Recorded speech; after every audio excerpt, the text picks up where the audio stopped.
Opa, ok. Bom, boa noite, pessoal. Obrigado a quem conseguiu já chegar aqui na nosso encontro de ser de uma vez por mês, às sextas-feiras, né? Na última sexta-feira do mês. É, Oi, Lúcia, tudo bom? Kátia, Tânia, Aissa, Mariângela, Suelen.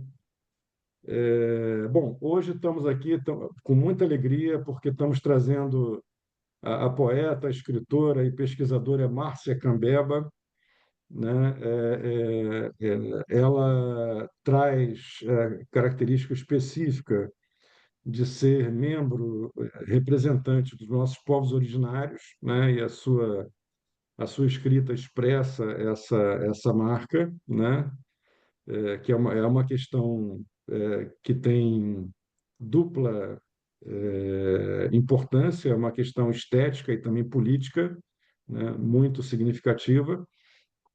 E vamos conversar aqui ao longo dessa hora e meia sobre os aspectos que envolvem a história da Márcia Cambeba, a sua escrita e a relação de sua história e de sua escrita com o campo ampliado da cosmologia e da escrita dos povos originários, né? Então, Márcia, obrigado por você ter sido convite já de saída. Ficamos, eu e Suzana. A Suzana, nesse momento, tá na cerimônia de abertura da Bienal, pediu mil desculpas por não poder estar presente. Acho que ela te mandou uma mensagem, não sei se você chegou a ver, Acho que né? não vi, Se não. desculpa, É. se desculpando por isso, porque ela que organizou a Bienal aqui de Campos, e ela está lá na cerimônia de abertura, né? Não poderia deixar de comparecer, mas me pediu que a representasse também aqui nesse concerto, como vez por outra, por forças assim maiores que a vontade dela acontecem. Então, Márcia, gostaria que você nos contasse como é que se deu a sua aproximação pessoal, né, com o campo da poesia, né, e de que modos isso tem relação com os aspectos da sua inserção na cosmologia. Te agradeço pelo, pelo convite, por estar aqui com vocês, né, e a todos que estão participando. Obrigada pelo convite mais uma vez. Eu me apresento, sou Márcia Cambeba, sou do povo Omágua Cambeba, venho do Alto Solimões, de uma aldeia chamada Belém dos Solimões, no Alto Solimões, Amazonas, aldeia do povo Ticuna. Mas eu só nasci com os ticuna, não tenho ancestralidade ticuna, não corre o sangue ticuna na minha veia, o que para mim seria um orgulho, mas tenho pertencimento de território, porque assim eles me acolhem, né? Por ter nascido lá.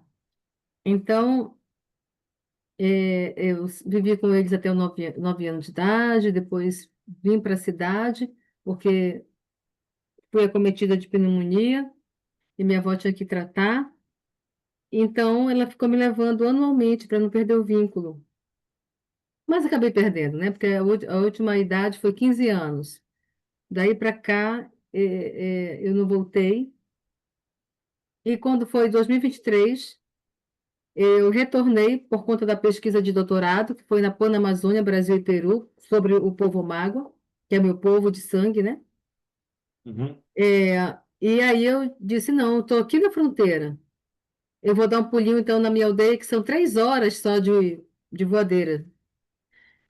Aí peguei uma voadeira e fui com meu filho, levando meu filho com 15 anos na época, agora ele está com 16. uhum, É, 15, ele tinha por aí, 14, 15 anos. E meu esposo. Então, fiz essa viagem até lá, rememorei a casa, entrei na casa que morei, vi as coisas que minha avó plantou, ainda estavam lá. O roseral da minha avó ainda estava lá, florido do mesmo jeito. Então, foi muito bonito ter esse retornar, refazer esse caminho de volta para o lugar de onde eu vim, né? De onde eu nasci. Então, isso está na minha tese, no prólogo, eu venho colocando as fotos, venho trazendo, porque é importante a gente fortalecer a memória. Essa memória coletiva, mas também essa memória ancestral, essa memória territorial e do afeto. E depois eu fui para morar em São Paulo de Olivença e hoje, com licença, deixa eu fechar aqui. E hoje eu moro em Castanhal, no Pará. E a minha literatura, então, ela tem esse, essa união da memória, da identidade, do pertencimento, da oralidade, da narrativa, desse olhar ambiental, porque eu sou uma geógrafa com mestrado em geografia, desse olhar ambiental que eu trago, da vivência no território, da vivência em outros territórios, é, e desse olhar de entendimento de que nós somos a natureza primeira e devemos cuidar então da natureza natural.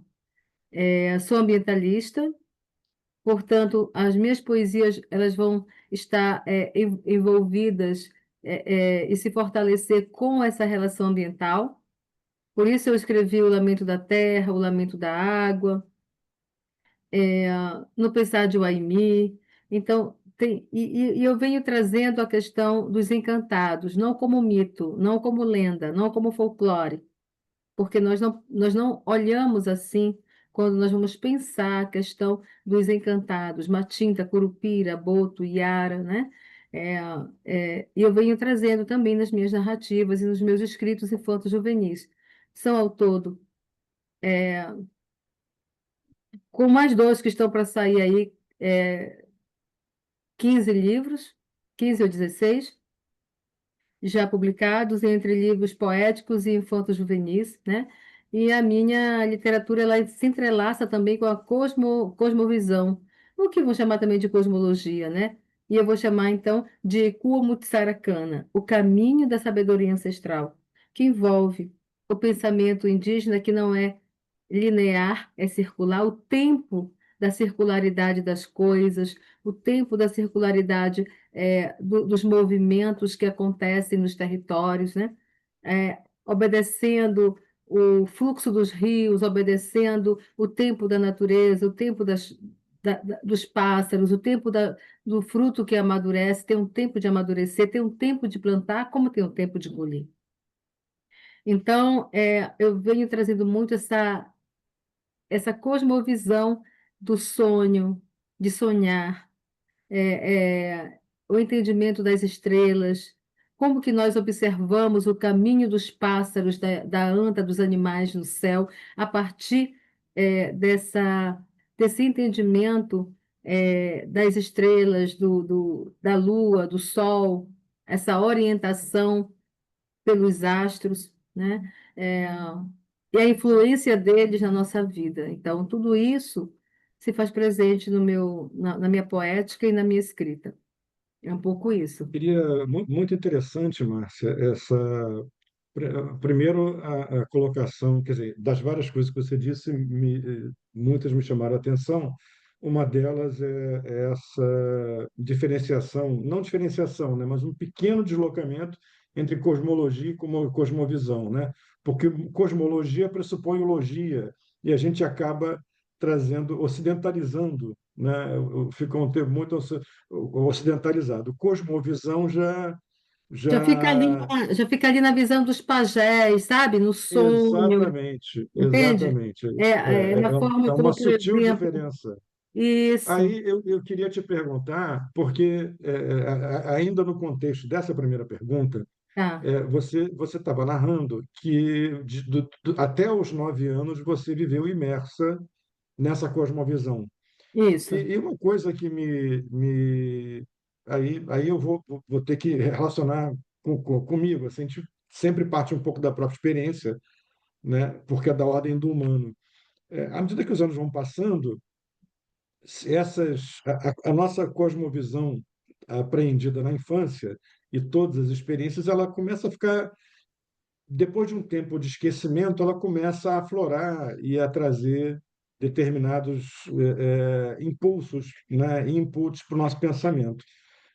Você, na sua vida de maneira mais ampla e na sua escrita de maneira mais particular aqui da nossa conversa, você conseguiu fazer essa ligação, essa ponte com aqueles 9 anos de completa imersão na cosmovisão do seu povo?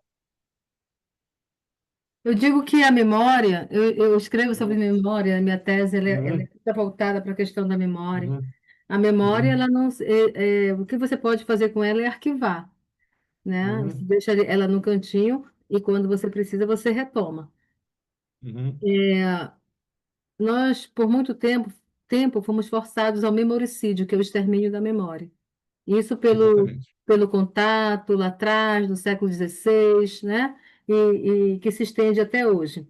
Até Então, hoje. o dispositivo colonial nos queria Uhum, é, nesse lugar, né, de um memoricídio, ou seja, de um extermínio das memórias, dos saberes que a gente tinha, e nós somos um povo resistente. E começamos a resistir a partir disso, não nos permitindo cair nesse lugar. De que maneira? Eram cochichados os saberes eles eram sussurrados, cochichados ao pé do ouvido. Então, os nossos mais velhos falavam, cochichando aqui no ouvido, os saberes, a língua, tudo isso foi repassado de uma maneira estratégica, falando baixinho ao pé do ouvido. Então, foi assim que os ticuna mantiveram sua língua ancestral e tantos outros povos, até mesmo os cambeba, que é o povo ao qual eu pertenço, a mágoa cambeba, que manteve a sua língua mesmo que fraturada pelo contato, impactada por esse dispositivo colonial.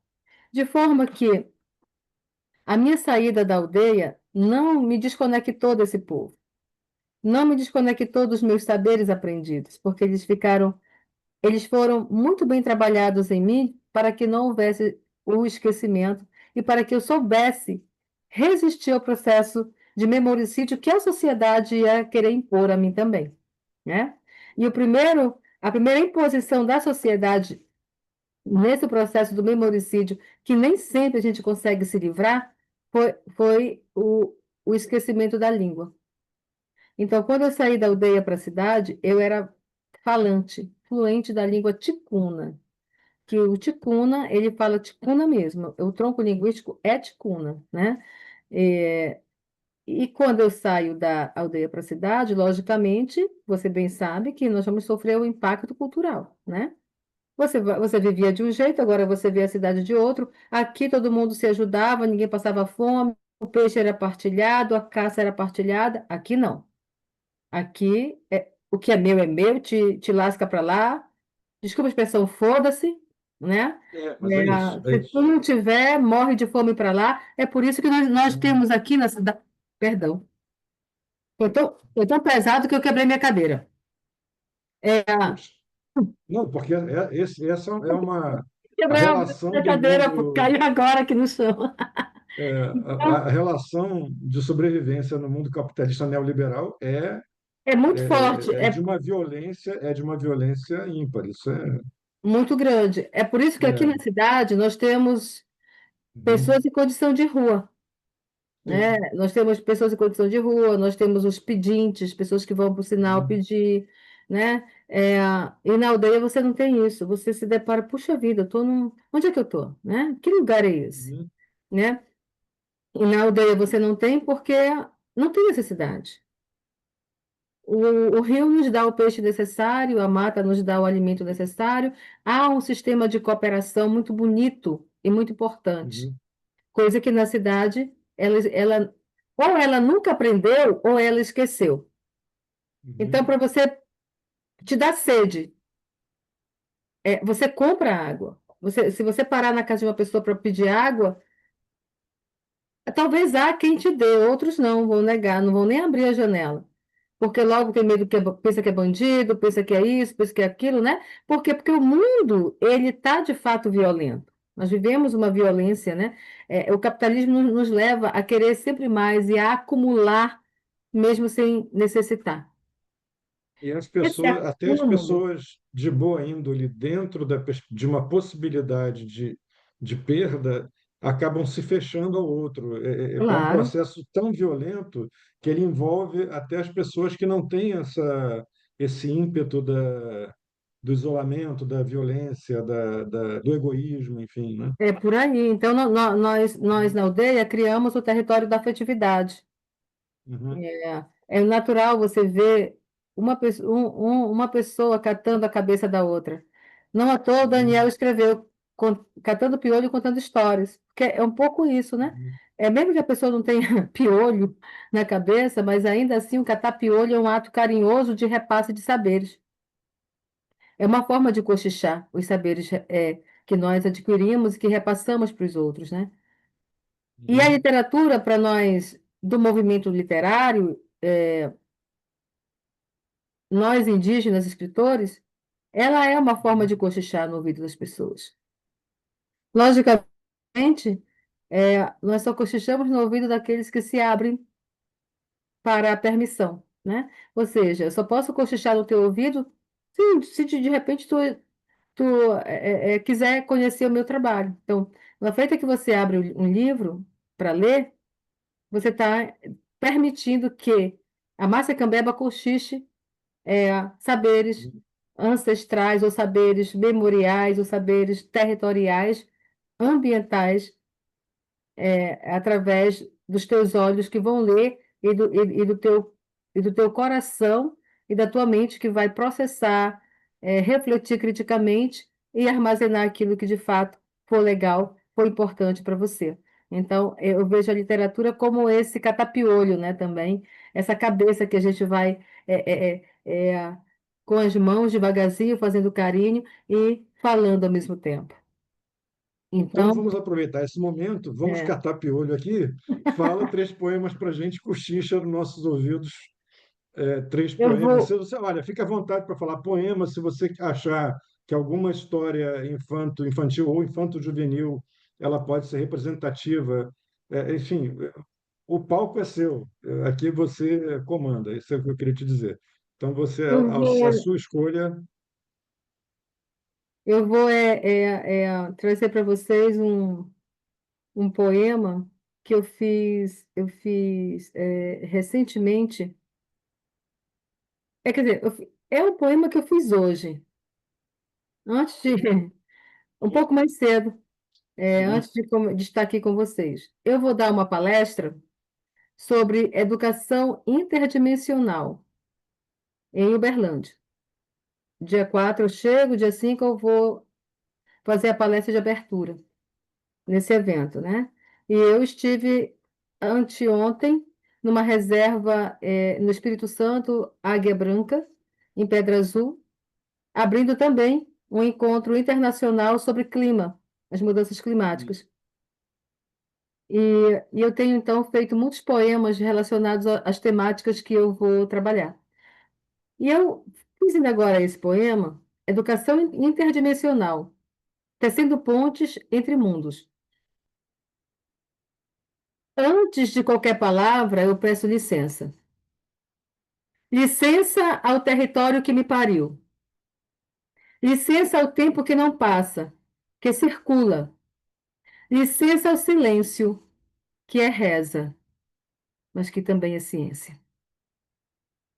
Trago no corpo a memória do barro, na alma a cantiga da minha avó, e nas mãos o giz e o grafismo, instrumentos de mundos que se cruzam. Educação interdimensional é isso. Quando o saber não cabe só na lousa, nem somente no livro, nem somente na oralidade. É quando o conhecimento respira em várias dimensões, no corpo, no sonho, na escuta, na folha, no tambor que pulsa o invisível, no olhar da criança que aprende com o vento. Na aldeia, eu ensino ao lado do rio. A sala de aula tem cheiro de terra molhada, os alunos sentam em roda, porque o saber não se empilha, se circula. A matéria é viva. O tempo se mede pelo canto do passarinho. O ciclo da água se aprende com um barco na vazante. E o respeito se ensina ouvindo os mais velhos. A academia fala em múltiplas inteligências. Nós, indígenas, falamos de múltiplas presenças. O que eles chamam de interdisciplinar, nós vivemos como entrelaçamento. O que se nomeia espiritualidade, nós chamamos de encantamento. Porque para nós educar é um ato sagrado. É conversar com o mundo visível e também com os olhos que não veem.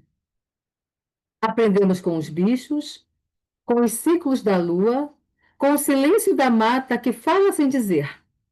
Aprendemos a sentir para compreender e a respeitar para existir.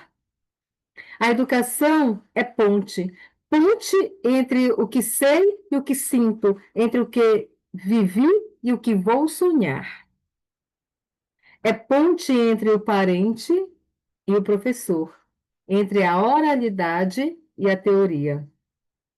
É olhar para a criança e perguntar: o que o teu corpo já sabe que tua boca ainda não contou? É ouvir o território, é ensinar com os pés na terra e o coração em conexão com o cosmos. Por isso eu digo: educação não é uma novidade. Educação interdimensional não é uma novidade. É a memória voltando.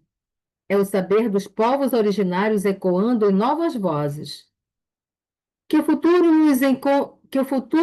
nos encontre pontos, com os dois pés fincados no presente e os ouvidos atentos às vozes do passado. Porque só se aprende de verdade quando se aprende com o todo. Com o corpo, com a alma, com a terra, com o tempo, com o sonho, com o outro e com o invisível.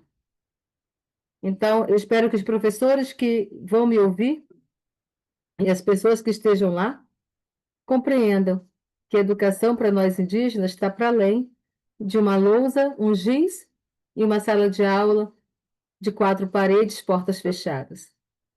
A nossa educação se dá na natureza, se dá aprendendo com cada bicho, com a formiga, com o cupim, com o banzeiro do rio que vem, que vai, que balança as canoas, que desliza os barcos, mas que também envolve os nossos corpos no entendimento, no entrelace de mundos, né?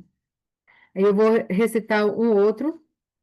Esse já é um outro texto que fala sobre a questão ambiental. Então vocês vão ver que eu mudo muito eu mudo muito eu não escrevo assim, não tem, eu escrevo muito sobre a questão da educação ambiental, indígena, enfim. E agora eu vou mostrar para vocês um outro texto que foi feito recentemente, também não está publicado. Oração da Anciã Amazônia. Eu sou a floresta que ora. Minha voz não é grito, é raiz. Meu silêncio é o tambor que bate no peito do mundo. Filhos, filhas, eu vos gerei na água. Vos embalei com o vento entre as folhas, vos alimentei com a fartura do tempo, mas meu corpo sangra. Minha pele foi queimada, meus ossos são árvores tombadas, meu sangue são rios envenenados, minha alma foi esquecida nas margens. Ainda assim eu oro, porque mãe reza, até pelo filho que a fere.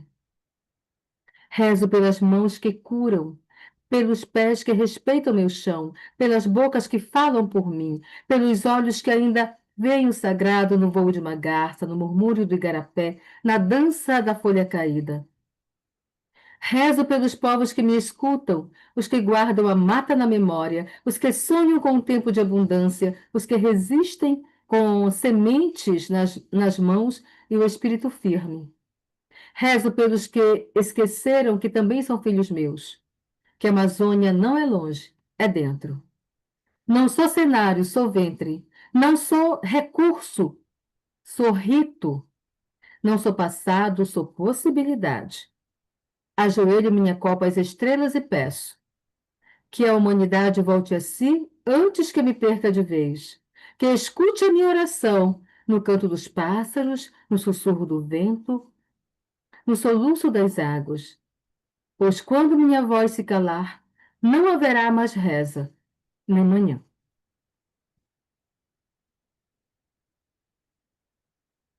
É isso. Vai falar mais um, Márcia? Por enquanto, ou... Eu vou fechar com Índio Eu Não Sou, Tá. que está no livro Ai Caquiritama, Eu Moro na Cidade. É um dos meus Uhum, poemas mais. Eu já perdi a conta de quantas cedências para livro didático, com editoras uhum. didáticas, eu já fiz, né? Hoje ainda acabei de fazer para duas empresas diferentes, duas editoras diferentes, o mesmo poema.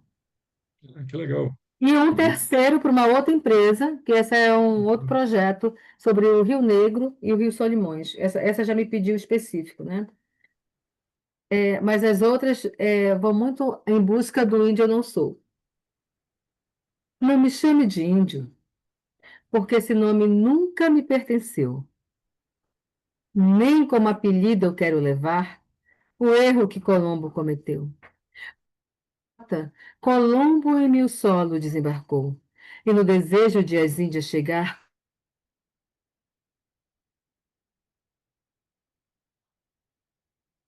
meu peito trespassou, meu grito na mata ecoou, meu sangue na terra jorrou. Chegou tarde, eu já estava aqui. Barcos aportaram bem ali. Eu vi homem branco subir. Na minha uca me escondi. Ele veio sem permissão, com a cruz e a espada na mão. Nos seus olhos, uma missão: dizimar para a civilização. E sou. Sou Cambeba, Cocama, Uapixana, Banho, Abaré, Mura, Juruna, Terena, Sateré, Uai-Uai, e resisto com garra e com fé. Mas índio? Ha! Índio eu não sou. Com essa eu termino. Obrigada. Muito bom, Márcia. E é isso, não existe um. Existem os diversos povos, cada um com sua característica, né? Com suas É. características muito específicas. É, também voltando a esse momento lá anterior, até seus 9 anos de idade, mas fazendo uma ponte com esse seu retorno, como é que você vê a participação dos pajés nessa relação com a palavra e na relação com o que a gente aqui, né, no mundo ocidental, né, entende como pensamento poético?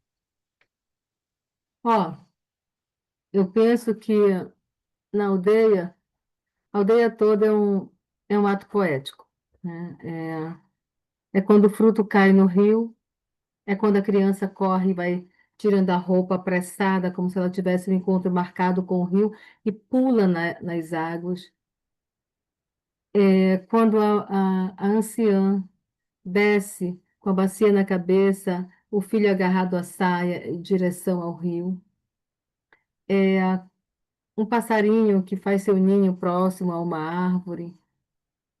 É o momento do ritual em noite de lua cheia, mas também a poética se faz na voz e na presença dos pajés, né? É, quando o pajé pega um maracá, na minha mão ele é um instrumento musical. Eu posso fazer e tirar uma música aqui. Na mão do pajé, esse mesmo instrumento a, ele tem o efeito de cura, cura física e espiritual. Então ele já deixa de ser um maracá musical, um instrumento musical, para se tornar um um artefato sagrado, um artefato que carrega uma simbologia para além de uma simples cuia que contém sementes dentro que, chacoalhadas, vão gerar um som. Muito pelo contrário, traz a ideia de um mundo onde caibam todos os mundos. Então, quando ele é balançado, é como se eu estivesse unindo esses mundos todos e conectando todos esses mundos é, no- através de uma única linha, de uma única raiz que os fortalece. Então, a poética dos pajés está na forma do sagrado, como eles vivenciam o sagrado, como eles nos apresentam a força desse sagrado, como as vozes ecoam, está no banho serenado, é, está nos rezos, enfim. Eu tenho feito música, eu sou compositora, compus uma música sobre a questão dos pajés, uma poesia sobre os pajés e as benzedeiras. Eu gosto muito de pensar os pajés nessa profundidade desse sagrado, né? Como um mergulho fundo em busca dessa reconexão espiritual e ancestral. Existe uma história que eu acho que, salvo engano, mas eu me engano muito, tá, mas salvo engano, está num livro do Levi-Strauss, em que ele conta que lá no final do século XIV, início do século XV, não sei, eu não lembro bem, na América Hispânica,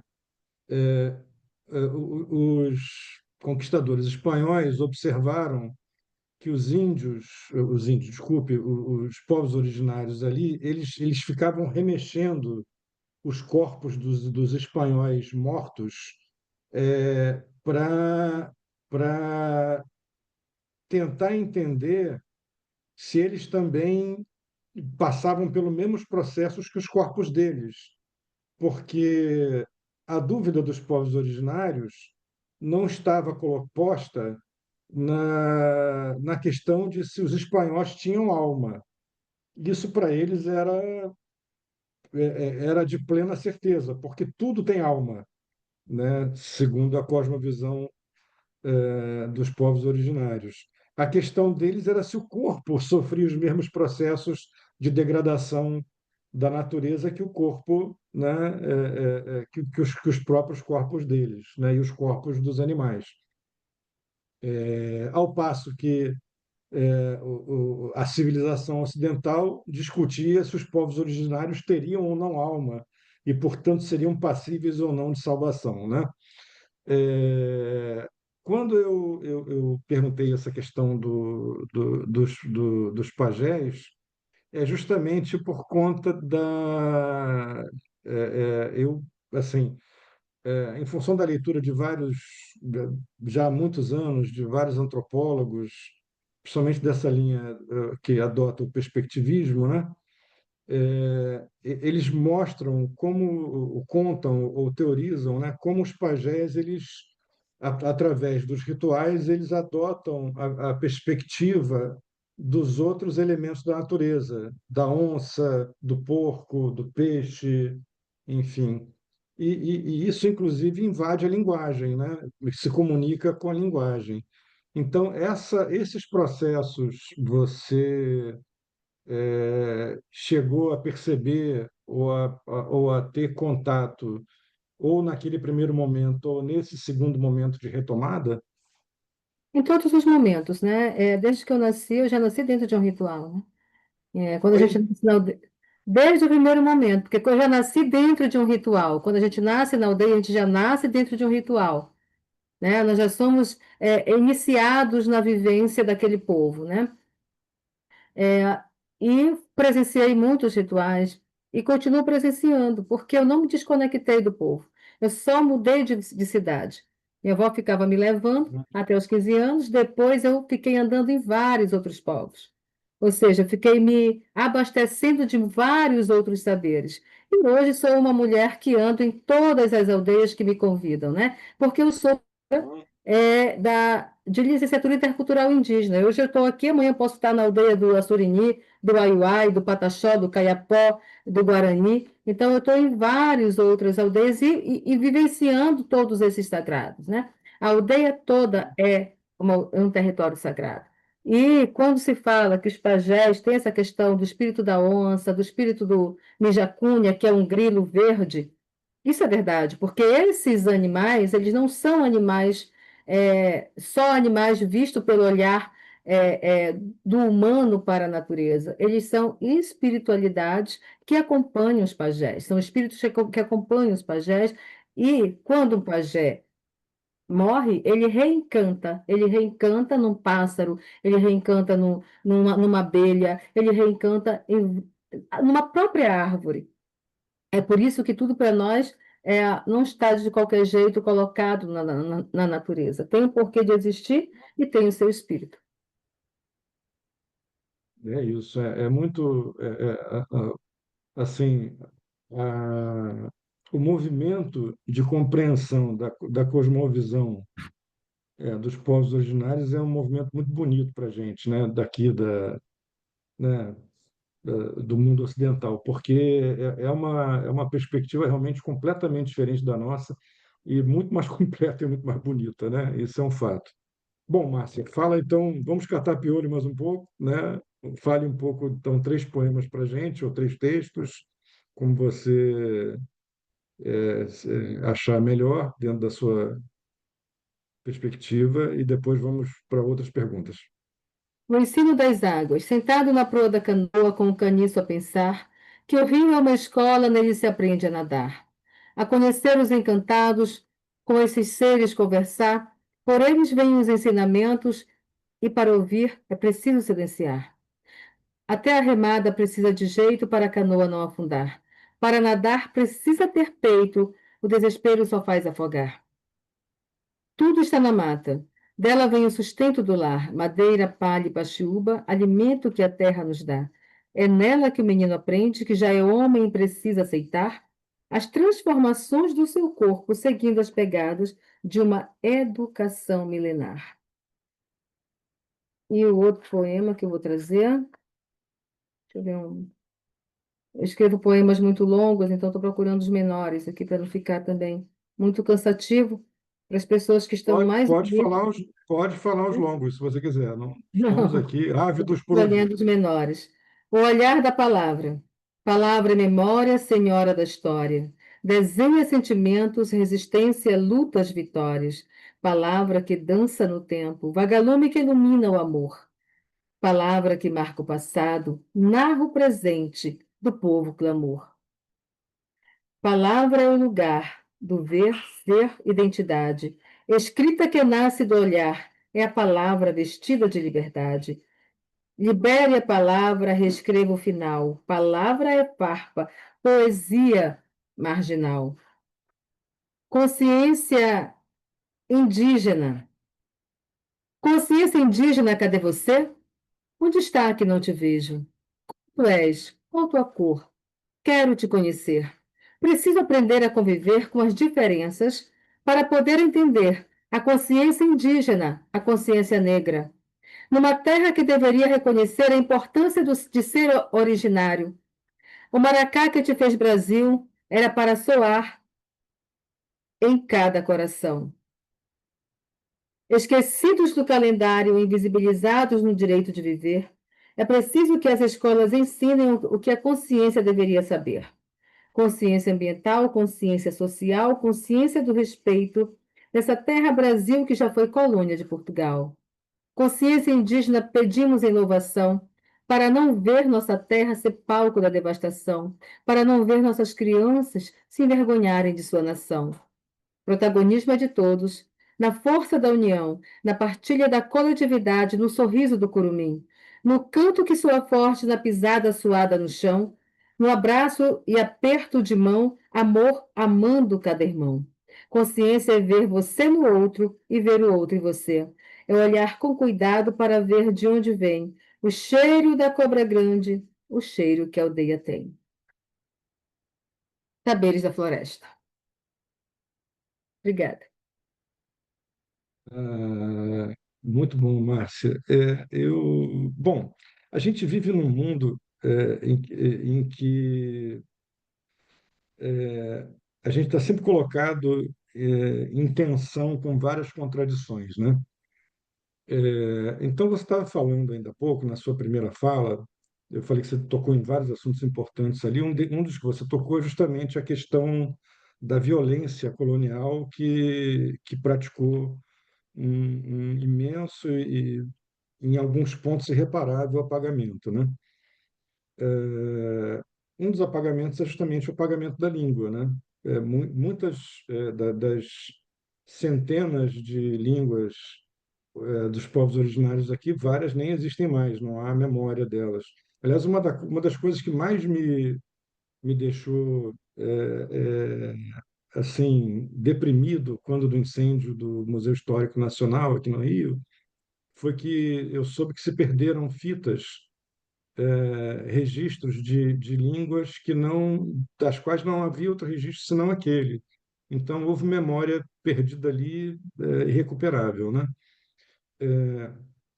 E aí, uma das tensões que você tem que enfrentar na sua escrita é justamente escrever na língua do colonizador, né? Você se comunica na língua do colonizador, que dentro daquele processo que você também contou aqui, que você passou dos 9 anos em diante, você foi posta de maneira abrupta, brutal, e certamente assim, houve um choque na menina de 9 anos em diante, com as várias consequências existenciais e que possam ter havido, né?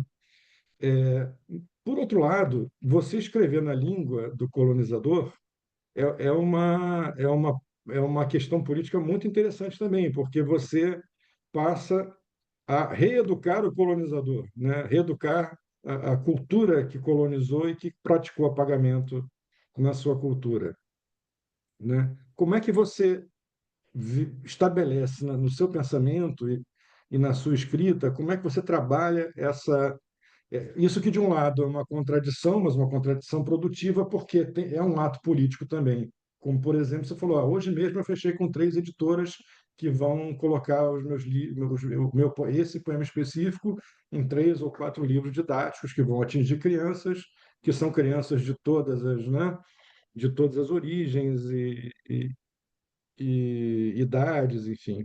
Como é que você pensa e trabalha essas questões? Eu escrevo bilíngue, né?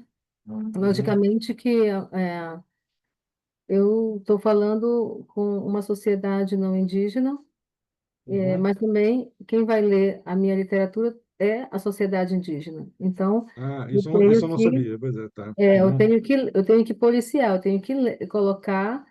O meu povo uhum, tem que se encontrar no meu livro, né? Ele tem que abrir o livro e uhum, dizer: aqui eu tô conseguindo ler na minha língua, né? uhum, Mas também estou compreendendo em português, porque a gente consegue ler tanto na nossa uhum, língua quanto em português. Já a sociedade não uhum. indígena, não. É isso. Eles só conseguem ler em português porque eles não têm interesse, em aprender.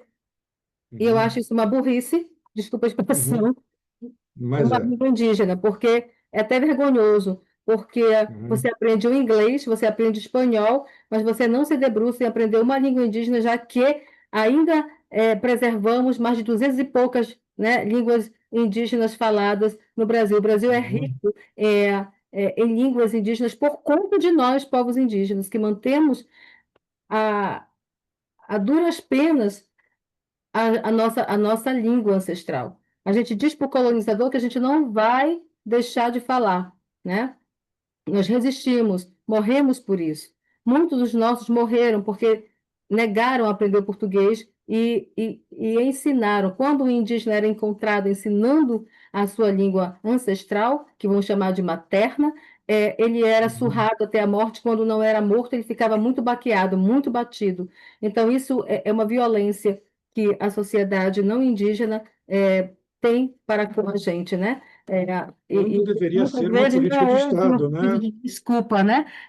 É, O Lula, um dia desse, pediu desculpa lá, né, da violência uhum, contra o uhum, povo que veio de África, mas eu gostaria Uhum, também de ouvir uma desculpa também voltada para as tantas uhum. violências, tantas invasões de terra que até hoje a gente Até vem hoje. sofrendo, né?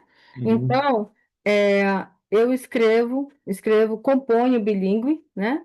uhum, É, minhas músicas são bilíngues, as músicas que eu canto são bilíngues e são autorais, uhum, e vão para dentro do território, e as crianças cantam, e as crianças se apresentam com essas músicas. Eu uhum, me interligo com os Omágua do Peru, com os Omágua do Equador, da Colômbia, porque a língua é a ponte que nos liga. uhum, A mesma língua que eu falo uhum, aqui no Brasil, o parente compreende no Peru, que compreende no Equador, que uhum, compreende na Colômbia, onde nós uhum, estamos territorializados, né? Então, é por isso que uhum, falar a língua ancestral é fundamental. Se esforçar, quem não sabe, se esforça para uhum, aprender, né? Quando o uhum, indígena diz para mim, eu sou indígena de retomada, eu falo, então retoma primeiro a língua.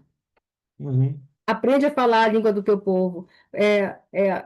Você fala muito bem português, mas então fale muito bem a sua língua ancestral. Quando o indígena que eu estou dando aula de graduação diz para mim, parente, desculpa que eu falo a caderno, a lápis.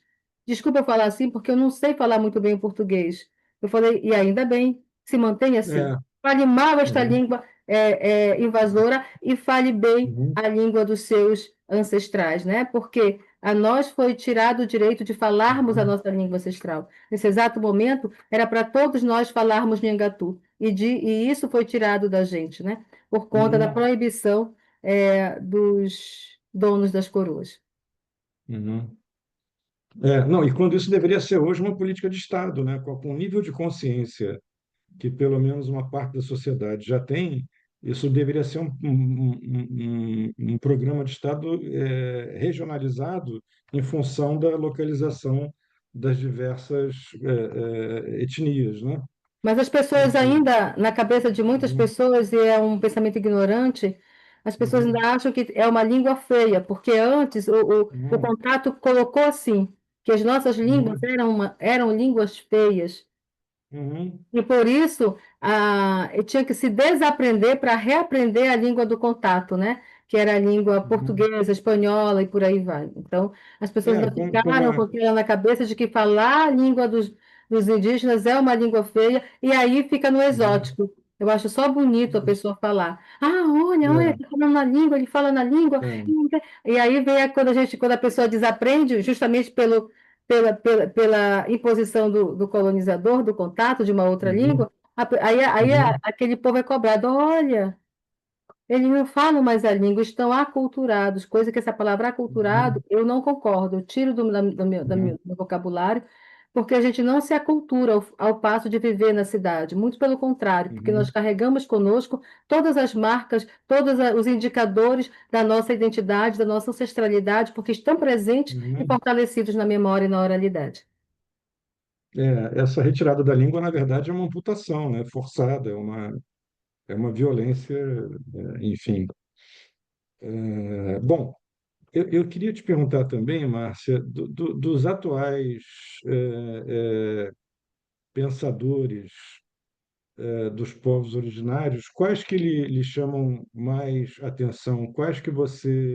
Com quais você dialoga mais no seu pensamento? São vários. Se eu for falar Uhum. nomes aqui, né, pode até ser que eu esqueça, mas tem a Eliane, tem o Então, se Daniel, não quiser citar tem o nomes, Ailton mas pelo menos Krenak, então os caminhos, né? tem o Você Ailton pode falar Krenak. também dos caminhos deles, assim, de que temas você acha mais relevantes nesse caminho.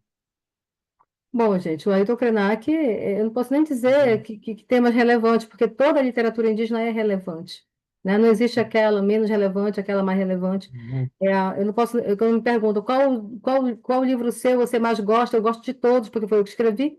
Eu não uhum, tenho um uhum, preferido, né? Então, como eu não uhum, tenho um preferido de Ailton, não tenho um preferido de Daniel, não tenho um preferido de Eliane, eu leio os parentes, eu gosto da forma como eles trazem, do entrelace de uhum, pensamento, da forma como eles vêm costurando determinados pontos de vista uhum, que eu também uhum, dialogo, que eu também trago com a palavra índio, que uhum, Daniel traz nos textos dele.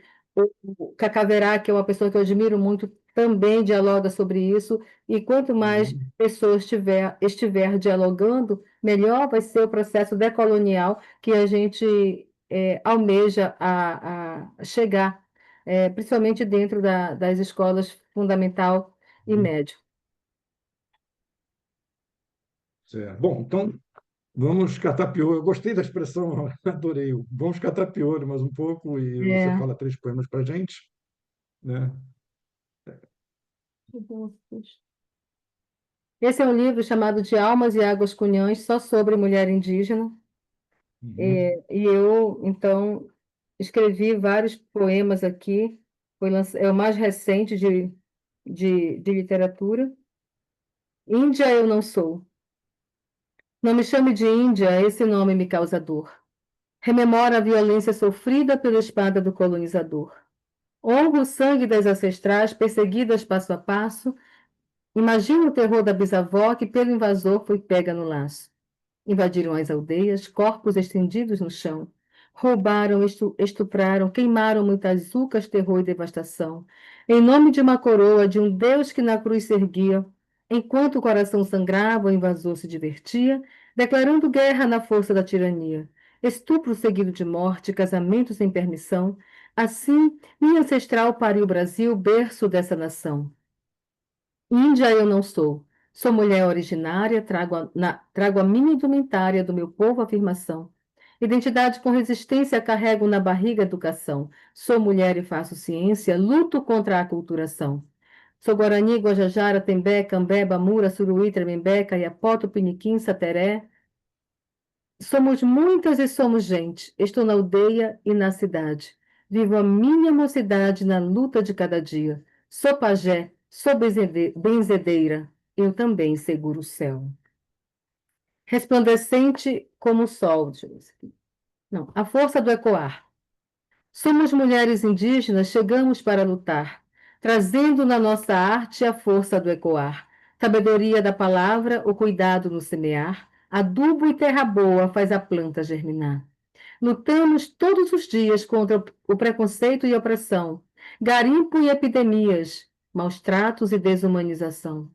Somos povos resistentes, filhos do sol e da lua, herdeiros das penas e arcos, lutamos pela terra que é minha, que é sua. Precisamos todos os dias essas lutas relembrar. Índio eu não sou, vamos juntos rememorar. Somos herdeiros de um legado e nesse solo sagrado continuamos a habitar. Vem junto dar as mãos, no ato de solidariedade. Somos humanidade, mas precisamos viver o amor, a solidariedade nesse mundo em construção. Então, são muitos poemas que eu venho trazendo. Terra, sua Temos uma bênção, manifestação do público aqui que disse: pode falar os maiores, hein? sua bênção, mãe terra, sublime teu amor materno, no manto onde cresce a grama e embeleza o olhar.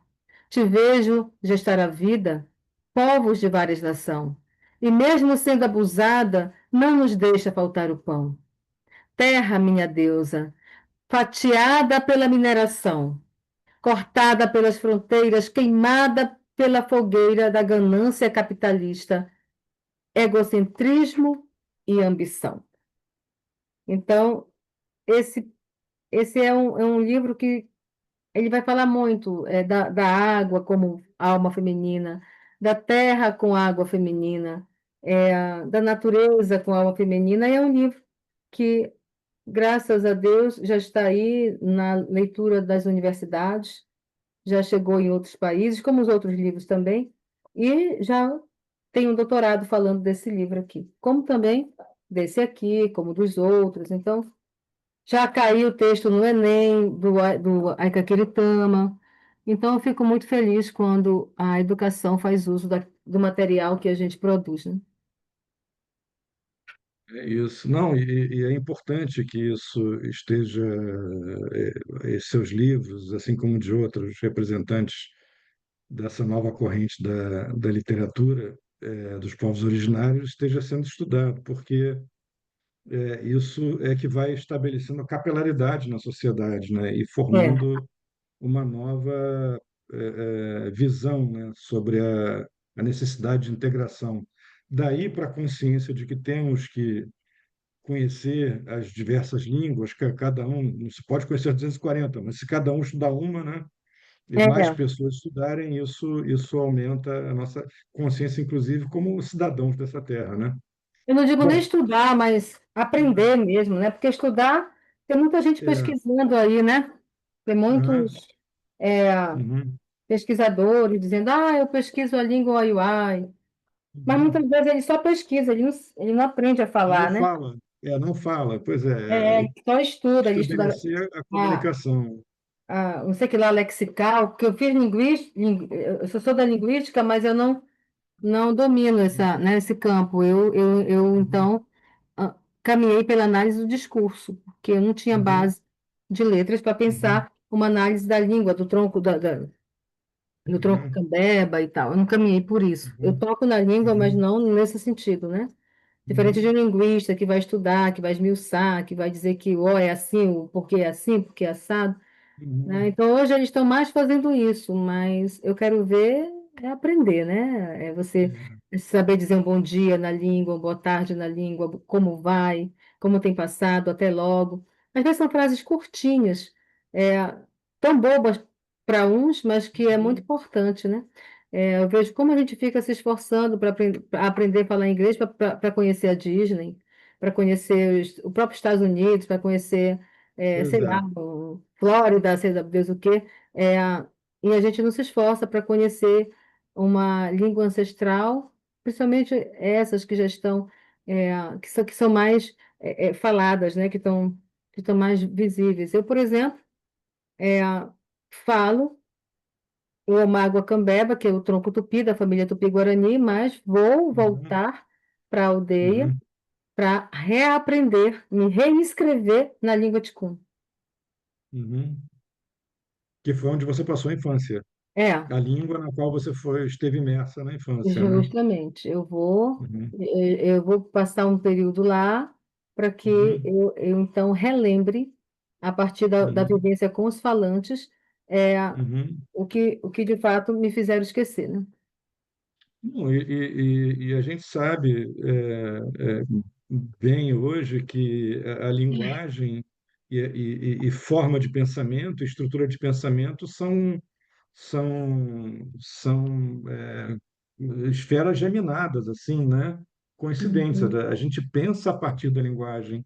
Então, a É, forma como a linguagem é estruturada, ela direciona o nosso modo de pensar. Então, esse corte, quando existe, como esse corte que você passou, e que você, né, por seu esforço, você retomou e continua retomando, foi um corte muito violento, né? Ele é um corte muito violento, porque a sua estrutura de pensamento ali sofreu uma incisão que, para você refazer essa costura, né, fazer a cicatrização desse corte, é um processo de uma vida, né? Bom, a Lúcia Helena Sider, que é uma poeta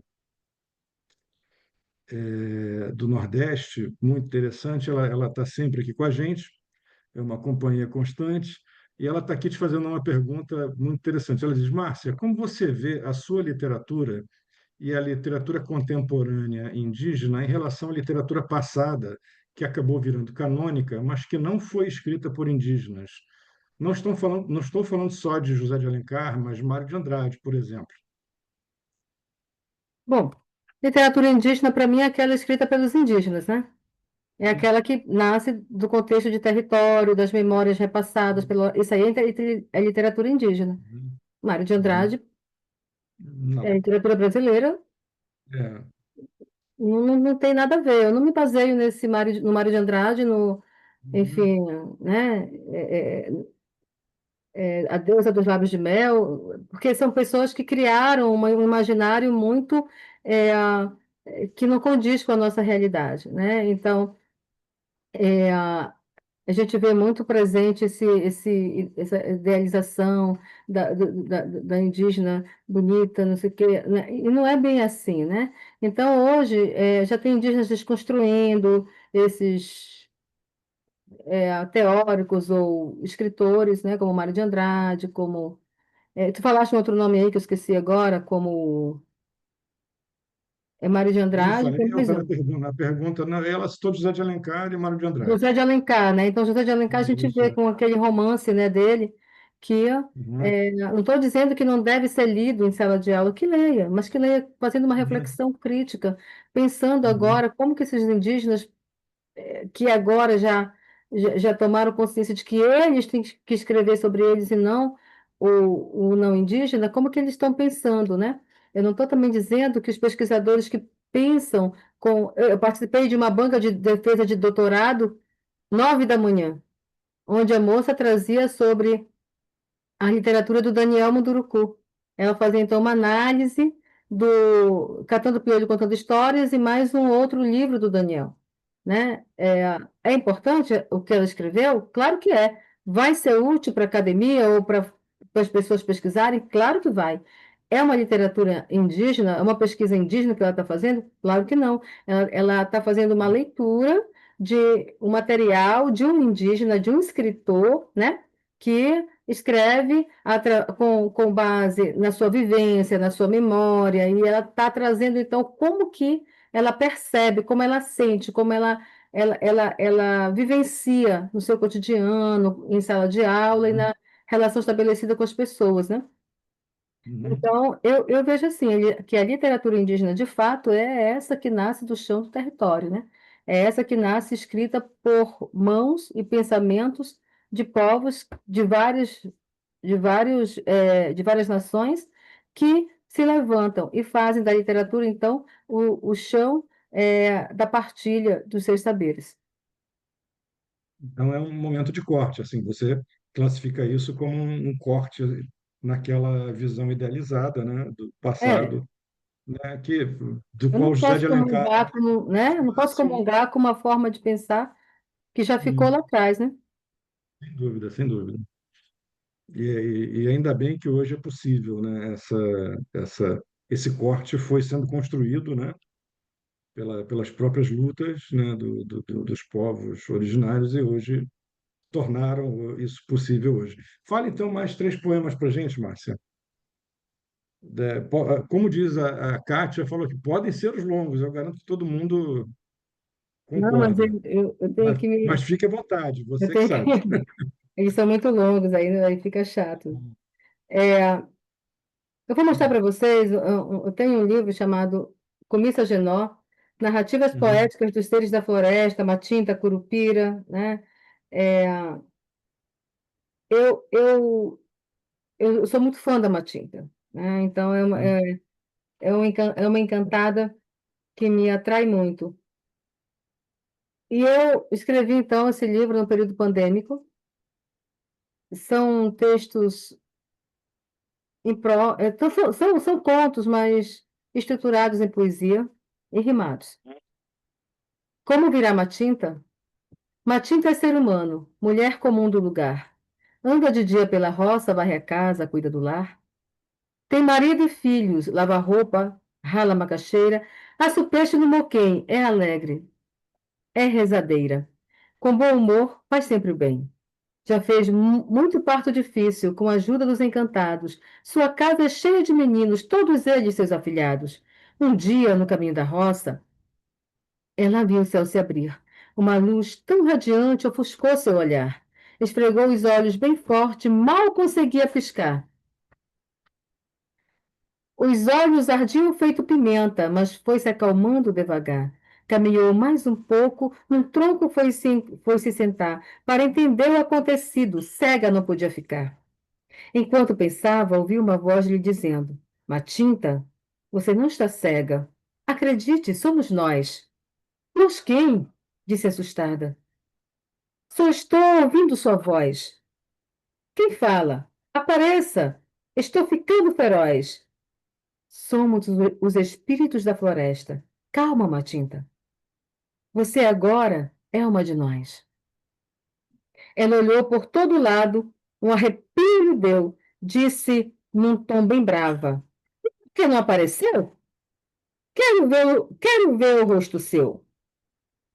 Num instante, as árvores balançaram, os pássaros se calaram, ninguém se atreveu a cantar naquele instante. A Matinta já toda fria, esqueceu que era dia e para a voz do além respondeu: Quero ir para minha casa. O caminho escureceu. A voz falou mais forte: Matinta, tenha coragem. Preciso lhe falar. Lhe escolhi para ser guardiã aqui e em todo lugar. O silêncio tomou conta, Matinta nem se mexeu. E o espírito da floresta continuou.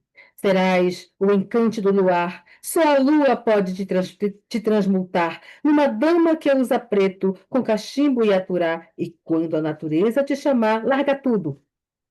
Esse chamado não podes negar. Matinta suspirou e disse: Pois eu aceito. Sei que não há outro jeito, quero fazer o bem aos animais. Que me, quero me pronunciar aos imortais, num grito que estronde no peito. O céu ficou num tom vermelho e fogo. O espírito da floresta disse: Aceito o acordo. Um assobio vai ser teu sinal. A partir de hoje tu és imortal. Não há quem nesse mundo se aproxime de ti para te fazer mal. Poucos conhecerão teu ser divinal. Teu assobio será assustador para os que fazem mal à natureza. Tens que pôr medo, terror. Um cachimbo eu te dou, para que a fumaça faça um sinal na floresta. A Matinta olhou o cachimbo, colocou na boca para testar e perguntou ao espírito da floresta: E tabaco? Disse a voz: Ah, vai pedir nas casas. Assim a oferta que deixarem a ti será um sinal de amizade e paz. Não fará estrago nessa casa, nada de bagunça, parecendo fim de festa. Após o acerto firmado, Matinta voltou para sua casa, com seu aturá nas costas. Seu marido lhe encontrou, perguntou por que estava estranho. A Matinta disse: Fui picada por uma aranha. Já estou bem. Cante um carimbó. Seu canto alegra meu viver. Quero dançar até o chão tremer. Depois, tomar uma caldeirada de bodó. Segurou na mão de seu amado e falou: Foi boa a pescaria? Os peixes já vou ver. Seu marido respondeu: Foi ótima a pescaria. Mas agora dance, meu bem-querer. Seu marido se animou, cantou até se esquecer da dor que sentia no peito e de emoção se desfez. Caiu no meio do terreiro, nem careta ele fez. Matinta um abraço lhe deu, se despediu do seu amado. Disse num pranto: Meu amor, por que foi embora? Mas entendo, chegou tua hora. E no assobio desapareceu, entre as árvores se escondeu. Hoje anda sozinha, procurando um pretendente. Não quer saber se é encantado, importa que seja gente. Que lhe dê muito amor. Ela é encantada, mas quer ser cortejada com flores de jasmim. E ao seu novo amor promete dar o seu sim. Eu falei que eles são textos muito longos, né? E sempre trazendo a Matinta como esse encante, não como ser aterrorizador, mas como Hum. ser que protege a natureza, né? E é a função, né, É a função dos dela. encantados É. a proteção da natureza. Olha, tem uma fala aqui da Kátia e uma sugestão da Lúcia, que era uma coisa que eu já ia pedir, e a Lúcia, com a sensibilidade imensa que ela tem, ela sugeriu aqui. A fala da Kátia é um comentário e uma pergunta. Ela parte de uma premissa que é uma premissa integrativa, assim, de quem, não sendo de um povo originário, anseia pela ponte, né? Então ela diz, maravilhoso isso de seus livros serem bilíngues, mas podemos também considerar essas línguas como nossas línguas ancestrais também. Podemos considerar a cultura ancestral, a cultura de todos os brasileiros, que nos foi também tirada pelos colonizadores, está no sangue do brasileiro, e seu trabalho traz essa união essa união traz a língua ancestral do Brasil para dentro da nossa cultura que perdeu essa conexão? Acho que aqui não é uma afirmação, é uma afirmação, não é uma pergunta. Esse seu trabalho traz essa união, traz a língua ancestral do Brasil para dentro da nossa cultura atual que perdeu em algum momento essa conexão. O que eu gostaria que você comentasse, respondesse essa questão da Kátia, e aí, depois Não, deixa disso, eu responder a Cátia, porque senão eu vou esquecer. Aí você faz a tá, outra, tá bom, tá? tá legal, tá legal, tá legal. É, porque quando ela foi falando, eu fui construindo a ideia aqui. É, Uhum. é isso mesmo. A Kátia faz uma pergunta que, na verdade, é isso, né? É, porque se todos nós, se a sociedade indígena é construída a partir da presença indígena negra né, de outras culturas, de outros povos, como o europeu, enfim, o espanhol e tal, e assim por diante, é, é da natureza de nós, de todos nós, termos as línguas ancestrais como nossa. Ou seja, é do Brasil, e quem vive no Brasil, então, se você for fazer, perdão, se você for fazer um DNA, vocês vão encontrar, independente da cor da pele, vocês vão encontrar uma porcentagem, mesmo que seja 13%, 15%, de sangue indígena correndo nas veias, né? Por quê? Porque esse povo territorializou praticamente todo o Brasil. Nordeste, Norte, é, aquela região ali, São Paulo, Rio, São Paulo. O aterro do Flamengo é construído em cima de um, né? De um lugar onde foi palco sangrento do encontro entre indígenas e europeus, né? Então, ali no aterro do Flamengo é um lugar de derramamento de sangue, né? Sangue de muitos inocentes até. E aí nós temos São Paulo. São Paulo, vocês podem ver a amplitude de nomes indígenas que São Paulo tem. Botucatu, não sei se é em São Paulo, mas Botucatu, Bauru, e tantas outras. Piracicaba, lugar onde o peixe para. Pira, peixe. Cicaba, parado. Piracicaba, lugar onde o peixe para. Né? Talvez ali tivesse algum rio que corresse muito peixe e que os peixes e que aparecia em abundância, enfim, alguma coisa eu imagino nesse sentido, mas Piracicaba é isso, né? Vamos lá para Minas Gerais, é, Itabira, né? Pedra que Brilha, e por aí vai, não? São vários nomes. Vamos lá para Bahia, Camaçari, Árvore que Chora. Então, Itaúnas, tem vários nomes, se a gente for ficar nominando, eu vou é, passar horas aqui, né? Sem contar que a gente já fala na língua original do Nhangatu, né, dos povos indígenas, que é vem do tronco tupi, mas a gente não sabe. Quem de vocês nunca tomou um mingau? Ah, eu vou tomar mingau uhum, de maisena, vou tomar mingau de não sei o quê, vou tomar mingau de banana. Mingau é uma palavra indígena, né? Quem nunca falou peteca? Menino, pode jogar peteca. Peteca é uma palavra indígena. Quem nunca falou pipoca? Pipoca é uma palavra indígena. Quem nunca falou catapora? Catapora é uma palavra indígena, né? E por aí vai, né? É, a gente tá até no dicionário, mas colocado como uma língua portuguesa, no dicionário de língua portuguesa. Mas não define ali que vem, que essa palavra não foi, não é do colonizador, é nossa, é indígena, é tronco tupi, é ninhingatu, que significa língua boa. E eu não sei maravilha. mais, ela perguntou mais uma que eu não sei. Eu acho que eu Não, só dizer isso, esqueci que muito. aí ela disse que ela faz uma afirmação, o seu trabalho faz essa união, traz a língua ancestral do Brasil para dentro da nossa cultura atual, que em algum momento perdeu essa conexão, né?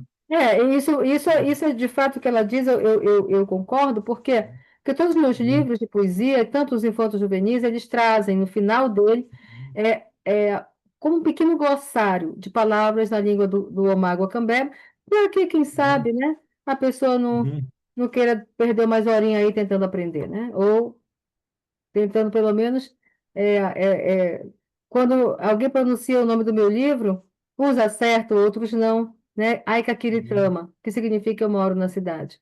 Tem gente que até que pronuncia bonitinho, lindinho, mas tem outros que não. Mas que se ele exercitar mais um pouquinho, acaba aprendendo, né? E acaba sabendo que Aicaquiritama significa eu moro na cidade. Tanto que eu já dou a tradução embaixo. Aicaquiritama, eu moro na cidade. Como é que é aquela palavra que você disse que é a referente à cosmovisão? Você disse uma palavra lá no começo. E como de Saracana, que E significa como o de caminho Saracana, isso. da sabedoria ancestral. O caminho da sabedoria Qual que ancestral, seria a isso. próxima pergunta? Que agora. Não, aí a Lúcia Helena provocou uma questão que eu ia trazer, pedir para você falar uns dois ou três poemas na língua original. Ah, falo sim, claro. Para gente, assim, perceber a sonoridade, Aham. a musicalidade e o sentido subliminar, né? Porque às vezes a gente pode não estar entendendo, mas algo daquilo nos remete. Tá faltando um poema, um livro aqui. Mas eu vou falar um aqui, peraí.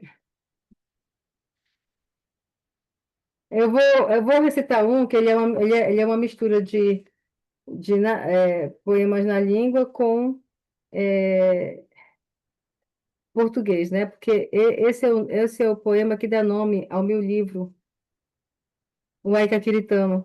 Porque uma vez um poeta chamado Celso Braga me disse assim: é, eu vou chamar ela para recitar um poema dele, que se diz Índia. Mas índio é aquele que mora na mata, come caça crua, anda à noite e de lá não sai, e fala na sua língua. Então ele me disse assim: fala na tua língua aí, bora ver. Logicamente que naquela hora eu não respondi àquela criatura, a ignorância, né, o seu, não digo nenhuma ignorância, mas a sua violência, né? Porque ignorante é aquele que é ignorante de determinado assunto, mas procura talvez aprender e sair daquele lugar de ignorância, né? Ignorante para mim não é aquele que não sabe ler, é aquele que sabe, mas muitas vezes, né, fala coisas que não tem conhecimento ou por algum motivo. E a violência é isso que esse rapaz fez comigo, né? Então, eu respondi a ele lançando esse livro. Eu acho que ele não sabia, mas naquele momento ele fazia nascer em mim a escritora que sou, né? Porque a partir desse livro outros vieram.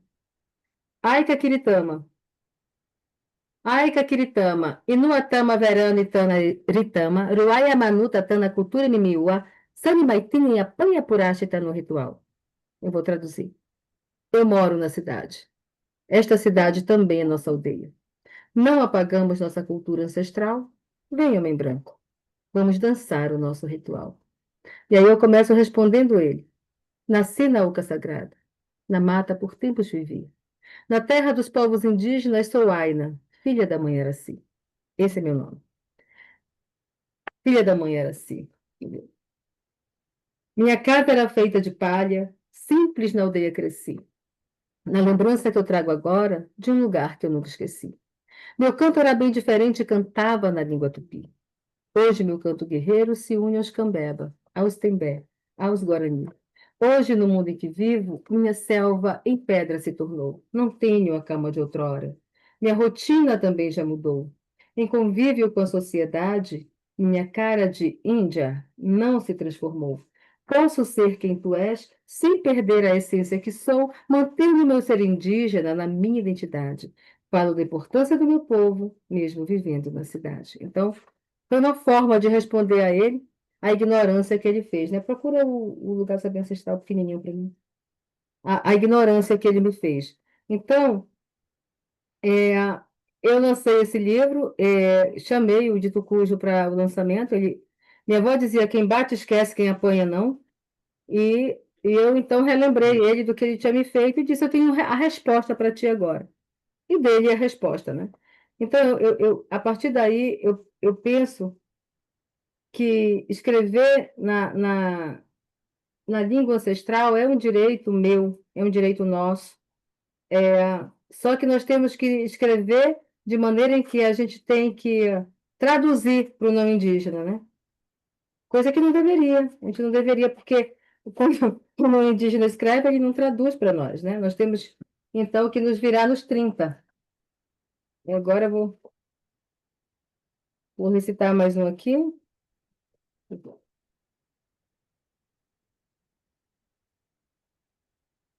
Procura rapidinho.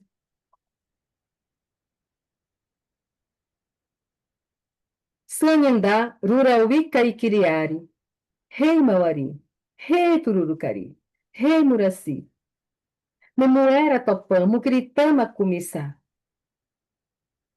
Paiaú, Pajé, Umai, Manu e Acapá, Senituiuca, Taiaçu, Ipira e Auaxima, Mapiritua, Muquitaxira, Mundé, Gacaua, Iapé, Supindá, Iauaxima, Ianipa, Muquiuca e Quinetopã.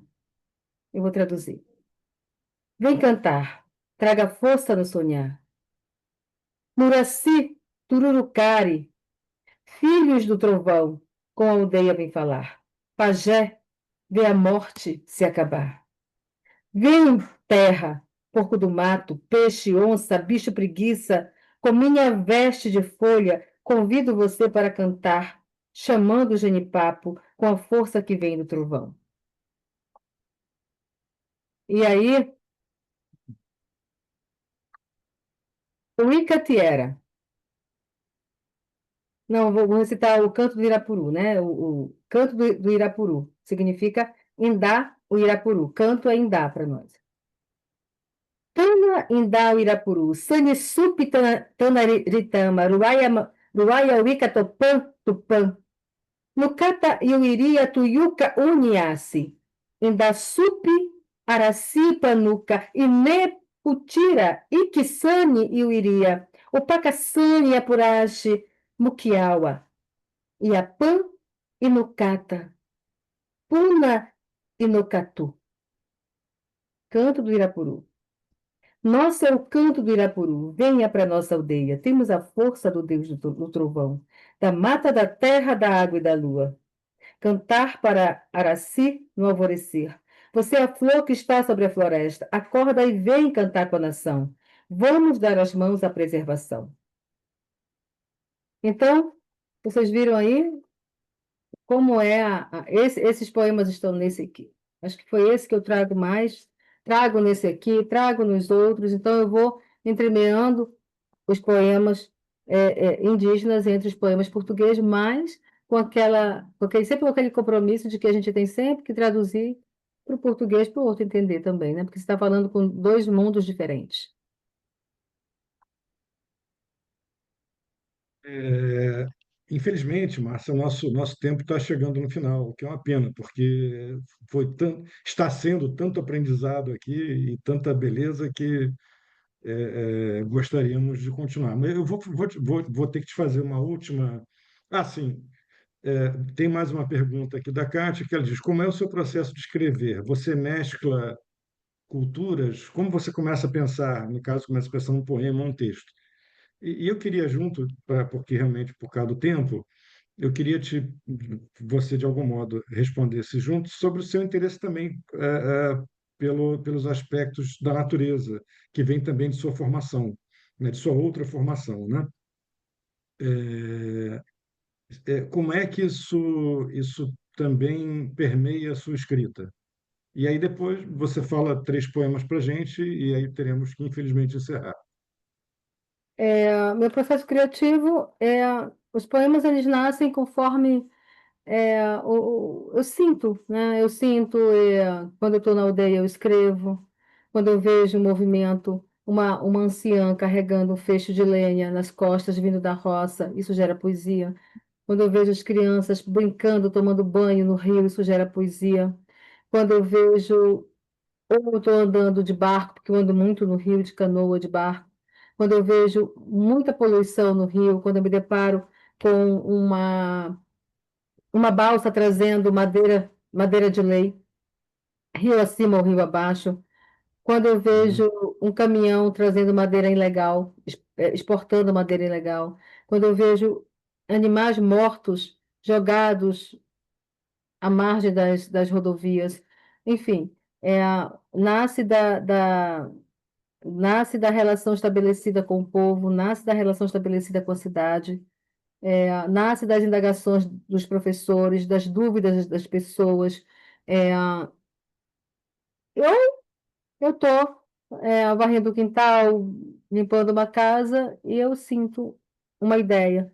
Me vem uma ideia, eu abro o computador e escrevo, né? Como me veio a vontade agora de escrever sobre memória, as minhas memórias. Então, estou trazendo um novo livro que vai se chamar No Rasgo da Memória, que é um pensamento, são pensamentos que eu articulo com vivência também, mas é mais a minha primeira pessoa mesmo, é mais o meu pensamento, porque eu não vou me sugerir fazer um livro biográfico, eu não quero isso, mas se eu puder fazer poemas que falem da minha vivência, mas articulando com o território, com os saberes, eu acho que fica bem melhor do que eu simplesmente contar a minha história boa ou ruim em um livro. Eu deixo isso para o Carlinhos, onde se um dia ele quiser fazer depois da minha passagem para outro plano, ele que faça, mas não vai ficar a cargo meu, né? Então, é dessa maneira que o Rasgo da Memória vem trazendo. O que é a memória para os povos indígenas? O que é memória coletiva? E como eu venho trabalhando essa memória coletiva em mim, né? Então, eu acredito que no Rasgo da Memória vai ser um livro que vai contribuir muito, como os outros têm contribuído, mas para quem trabalha, quem pesquisa sobre memória, identidade, pertencimento, oralidade, narrativa, identidade, por aí mais. Mas a minha forma de escrita, eu não tenho, assim, eu não tenho, agora eu vou escrever, eu sento e escrevo, não, eu escrevo no ônibus, eu escrevo no avião, eu escrevo na rodoviária esperando o ônibus, escrevo na hora que o avião atrasa, ou tenho tempo suficiente no aeroporto para não ficar ociosa, que eu tenho TDAH, eu tenho ansiedade, então eu escrevo. E tudo isso depois, melhorado, logicamente que eu vou melhorar, gera um novo livro.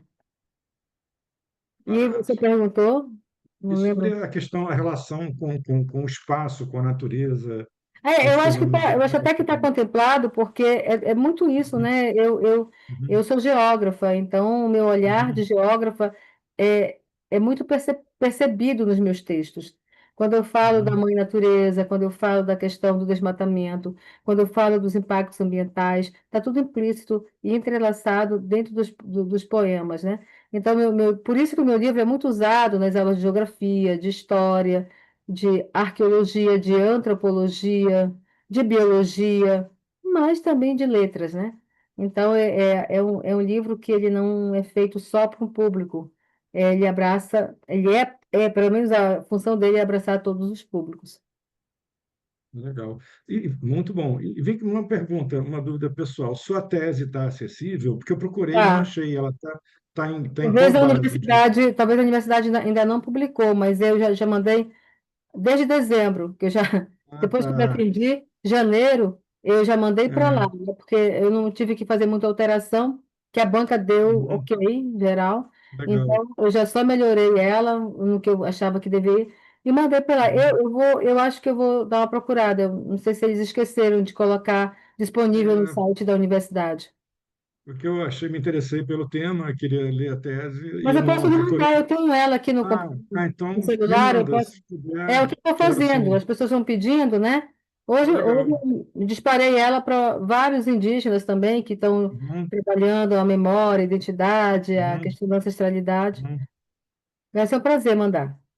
Poxa, e é um prazer ler. Obrigado, Márcia. Bom, mas fala três poemas para a gente, então, para a gente encerrar.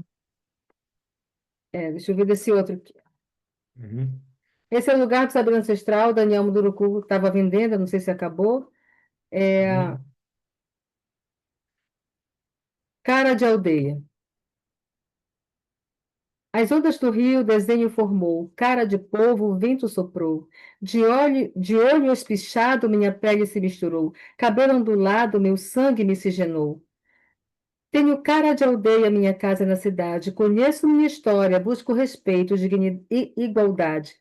Sou herdeiro das penas, tenho orgulho em falar, sou o legado que restou, o grafismo vou mostrar. Minha cara de aldeia, de saber, continuidade, não nego a resistência, trago a voz da identidade. Sou povo, nação, tenho espírito ancestral, sou pajé que luta e dança para o bem vencer o mal. Não sou índio, não moro em tribo, sou povo originário, minha uca é meu lar. Não sou o que os livros pintam, nossa cara, o tempo mudou. Sou rápido que nem flecha, nas rimas e nas palavras, para dizer quem eu sou. De pele moreno clara, sou assim: Cambeba, Munduruku, Suruí, Palicu, Pancararu, Cumaruara, Tembé, Arapiuns, Sateré, Arara, Tirió. Sou o tempo contado em eras, sou povo, me veja, sem querer encontrar uma cara. Estamos em movimento, o mundo não para. Isso aqui é. Sim. Pisando na história.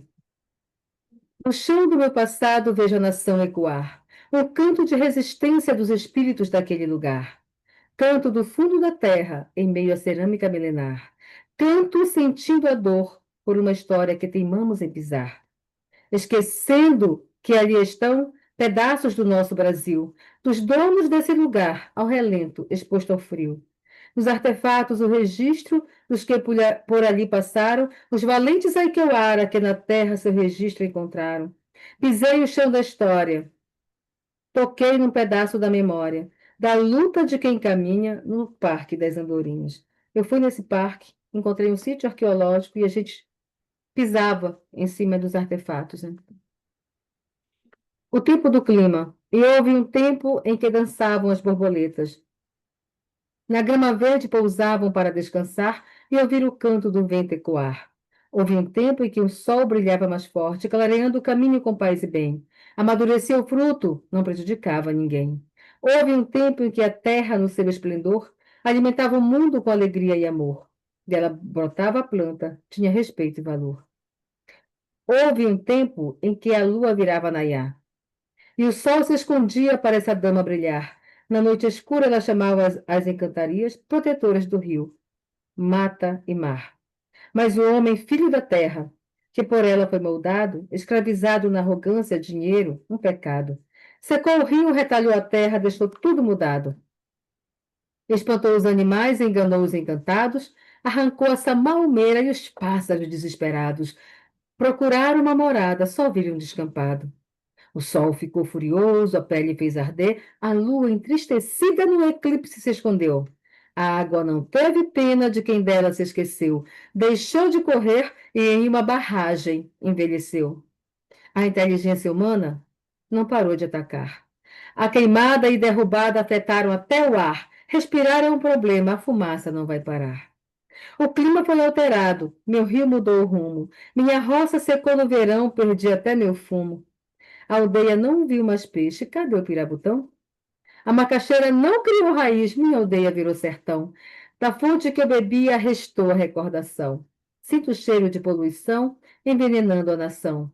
Para ajudar o clima, precisamos do tempo. Só o velho ancião pode controlar a máquina da destruição. O próprio homem. Obrigada. Olha, Márcia, você aqui com certeza ganhou admiradores e admiradoras dentre as pessoas que estão aqui que ainda não me conheciam.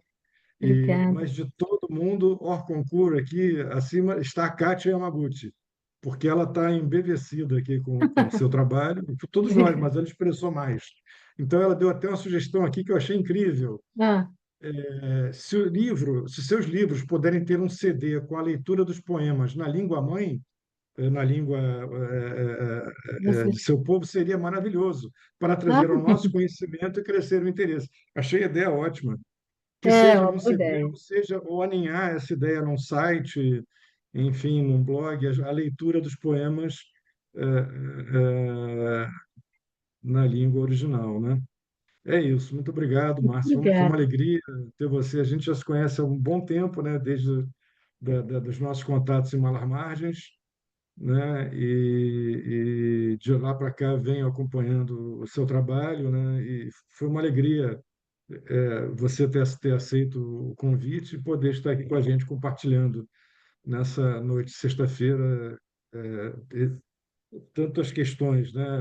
Tanta beleza, tantas questões problemáticas também, enfim, tudo que envolve a literatura ameríndia no Brasil. Muito Muito obrigado. obrigada. Eu Tá? que agradeço a presença de vocês, quem esteve aqui, as contribuições, as perguntas. E eu tenho eu tenho não, é aberto, não sei se vocês sabem quem escreve, né? Que tem um site que se chama Recanto das Letras. Então lá, você que é escritor, escritora, você pode criar sua página e colocar e publicar. E é muito seguro, porque se você permitir que as pessoas reproduzam, você tem que marcar. Isso, o poema só é publicado depois que você dizer para o site que é autoral, ou que tem parceria. É muito bacana. E quando as pessoas querem reproduzir o site, se você não permitiu que eles capturem o texto de lá, o próprio site manda para o seu e-mail uma informação: olha, tem alguém interessado no seu texto. Eu acho muito bonito. E lá tem áudios, né? Você pode publicar áudio, texto. Lá tem textos meus, a página é Márcia Waina Cambeba, né? E tem áudio também. Então, a Kátia pode ouvir os áudios Que lá. ótimo, que Obrigada. ótimo. É isso, então obrigado, Márcia. E só para finalizar, então, queria avisar de um próximo evento muito bacana também do Instituto Estação das Letras, esse em parceria com o Centro Cultural Banco do Brasil, vai ter a presença do José Guilherme Wisnik, né? E o tema será o Sagarana, do João Guimarães Rosa. Então, a Suzana Vargas vai apresentar, é um evento presencial, no Centro Cultural Banco do Brasil, aqui no Rio, né, com a mediação da Suzana Vargas e do Ramon Nunes Melo. Vai ser no dia 11 de junho, próximo agora, às 17h30, na Biblioteca do Centro Cultural. E E, eu salvo queria te engano, pedir. eu não tenho tanta... Oi? Não, pode continuar, desculpa.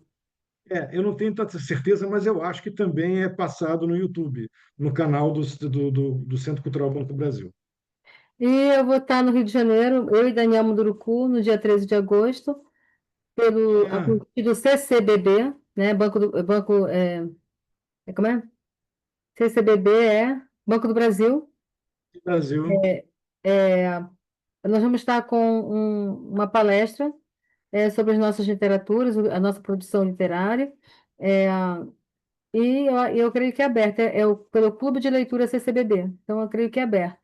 É às 17 horas, no dia 13 de agosto. Quem estiver pelo Rio Agosto. e quiser nos dar a grata presença, é lá. Estarei lá, estarei lá. É uma quarta-feira, dia 13 de É uma agosto. quarta-feira. É. Eu acho que é a Suzana mesmo que conduz esse evento, não? Eu não Eu sei, tenho, porque eu eu falo tenho, com um tenho rapaz quase que é certeza o. que sim. Que É. é, que é, deve ser a Suzana e o Ramon também. Então, vamos ver pessoalmente lá. Pronto. Vou lá te prestigiar, com maior Tudo alegria. bem, vamos voltar. E vai Tá estar o bom? Daniel, que também é uma figura, né, da literatura É ótimo. inglesa. O Daniel eu conheci na Bienal de Fortaleza, em Ah, Bienal. 2018 ou 19 e tal. Eu estava lá na Bienal, ele também estava, em mesas diferentes, mas tive a oportunidade de conversar brevemente com ele, é uma figura maravilhosa, né? Maravilha. É isso. Olha, obrigado então, Muito obrigada. Márcia. Beijo grande, tá? Então, até Gratidão. agosto, pessoalmente, estarei lá. Obrigado a todo mundo que esteve aqui com a gente presente, tá? Boa noite a todos e todas. E mês que vem, mais um maravilhoso concerto aqui do Instituto Estação das Letras, trazendo outras vozes significativas da poesia contemporânea brasileira, tá bom? Muito obrigada, Beijo gente. para Até todo mais. mundo. Boa noite, boa Boa noite. Tchau, noite. tchau.